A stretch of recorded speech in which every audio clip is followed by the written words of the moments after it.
क्या trading gambling है? आजकल फाइनेंस की दुनिया में इस टॉपिक पर हमेशा डिबेट होती रहती है कि क्या ट्रेडिंग गैम्बलिंग का ही एक नया फॉर्म है या वो भी एक डिसिप्लिन्ड बिजनेस है इन्वेस्टमेंट की तरह। ट्रेडिंग एंड गैम्बलिंग, क्या आपने कभी ट्रेडिंग की है? ट्रेडिंग में हम बाइंग और सेलिंग करते हैं, स्टॉक्स की, कमोडिटीज, करेंसीज, इन सभी की। उसी प्रकार जैसे एक रियल एस्टेट वाले करते हैं, बड़े बड़े इन्वेस्टर्स करते हैं, कम में खरीदो और ज्यादा में बेचना। जैसे कुछ लोग गोल्ड बिस्किट्स खरीदते हैं एज अ इन्वेस्टमेंट, तो क्या जो लोग गोल्ड खरीदते हैं रियल एस्टेट बिजनेसमैन हैं, इन्वेस्टर्स हैं, वो सब भी गैम्बलर्स हैं? चलिए इसे थोड़ा और अच्छे से समझते हैं। गैम्बलिंग, जहाँ सिर्फ लक के भरोसे आप अपना सारा पैसा लगाते हो। भारत में 50% से भी ज्यादा लोग, जो लोग इंटरनेट का यूज करते हैं, वो किसी न किसी तरह की सट्टेबाजी गैम्बलिंग में पैसा लगाते ही है। रिस्क एंड प्रोबेबिलिटी, एक चीज जो ट्रेडिंग को गैम्बलिंग से अलग करती है वो है रिस्क। ट्रेडिंग में हमेशा आप अपने रिस्क को अच्छे से मैनेज कर सकते हो, कम कर सकते हो। ट्रेडर्स स्टॉप लॉस ऑर्डर जैसी कई टेक्निक्स का इस्तेमाल करते हैं अपने लॉस को कम करने के लिए। साथ ही ट्रेडर्स जिस स्टॉक में ट्रेडिंग करने वाले होते हैं उसका वो पहले से ही पूरा डाटा, मार्केट ट्रेंड से सभी चीजें एनालिसिस कर लेते हैं ताकि बेटर डिसीजन ले सकें और उनके ट्रेड्स उनके कंट्रोल में रहें। और ऑब्वियस सी बात है, ये चीज गैम्बलिंग में तो नहीं होती। एनालिसिस एंड स्ट्रेटेजी, ट्रेडिंग में हार या जीत नहीं होती, इसमें प्रॉफिट और लॉसेस होते हैं। और इसमें आप प्रॉफिट कमाने के लिए, एक सक्सेसफुल ट्रेडर बनने के लिए सबसे इम्पोर्टेंट आपका मार्केट एनालिसिस और स्ट्रेटेजीज होते हैं। ट्रेडर्स मार्केट ट्रेंड्स, उसके डेप्थ, सारी चीजें पहले से ही एनालिसिस कर लिए रहते हैं। वो कंपनी की सारी मूवमेंट्स ध्यान में रखते हुए ही ट्रेडिंग करते हैं, वो बिना एनालिसिस किए ट्रेड्स नहीं लेते। और यही चीज उन्हें गैम्बलर से और गैम्बलिंग से अलग बनाती है।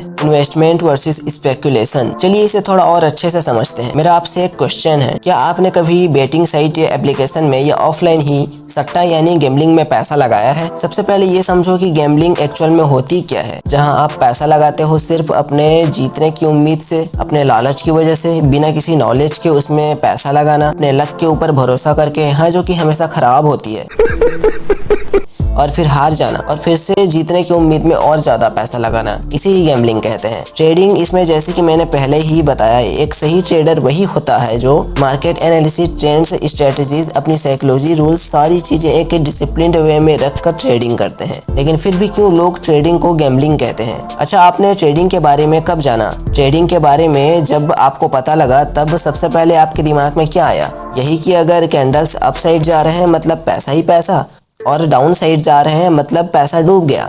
और फिर यहीं से आपकी ट्रेडिंग की नहीं, स्पेकुलेशन यानी गैम्बलिंग माइंडसेट बनने लगती है।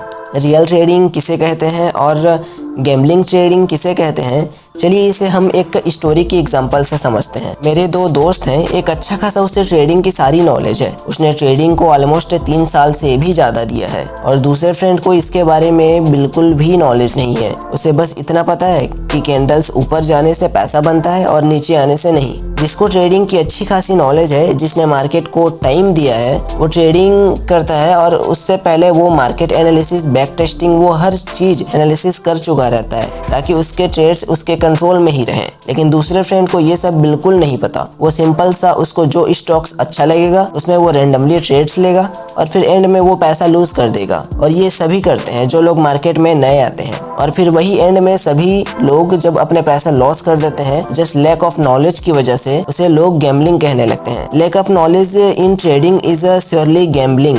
गैम्बलर्स सिर्फ आज की सोचकर ट्रेडिंग करते हैं। वो एक ही दिन में बिना किसी नॉलेज के लाखों कमाना चाहते हैं, अपने कैपिटल का वो डबल करना चाहते हैं। और ट्रेडर्स वो होते हैं जिन्हें ये तक पता होती है कि कब उन्हें कहां पर कितना लॉस लेना है और कहां पर कितना प्रॉफिट। अगर अब भी कोई ट्रेडिंग को गैम्बलिंग कहता है तो मैं उन्हें एक ही क्वेश्चन करूंगा। अगर मान लो किसी एक बंदे को स्विमिंग नहीं आती और वो नदी में जंप लगाता है और उसकी डेथ हो जाती है, तो क्या अब उस नदी को डेथ रिवर कहा जाएगा? अनदर एग्जांपल, अगर तुम्हें ड्राइविंग नहीं आती और तुम ड्राइव करोगे तो एक्सीडेंट तो होगा ही ना। सेम गोज फॉर ट्रेडिंग, अगर तुम्हें ट्रेडिंग करनी नहीं आती और ट्रेडिंग करने जाओगे तो लॉस तो होगा ही। वॉरेन बफेट से लेकर राकेश झुनझुनवाला, सभी बड़े इन्वेस्टर्स, ट्रेडर्स ने अपनी पूरी जिंदगी का आधा टाइम सिर्फ मार्केट को ही दे दिया, तब जाकर वो इतना पैसा कमा पाए। लेकिन आजकल के लोग जब मार्केट में नए आते हैं तो उन्हें लगता है कि वो शुरू में ही बहुत पैसा कमा लेंगे। अगर ऐसा होता तो आज हर कोई अमीर होता। नहीं, ये वाला नहीं। गैम्बलिंग, बायनेमो, ओलिम ट्रेड, गुरु ट्रेड, ये सारी एप्लीकेशन ट्रेडिंग के नाम पे सिर्फ और सिर्फ गैम्बलर्स बना के रख देती है, क्योंकि इनमें आपको बताया जाएगा सेम चार्ट्स और सारी चीजें, लेकिन यहाँ आपका एनालिसिस ये सारी चीजें बिल्कुल भी वर्क नहीं करती, क्योंकि वो सब फेक होते हैं। वो सारे चार्ट्स के मूवमेंट्स वो खुद हैंडल करते रहते हैं।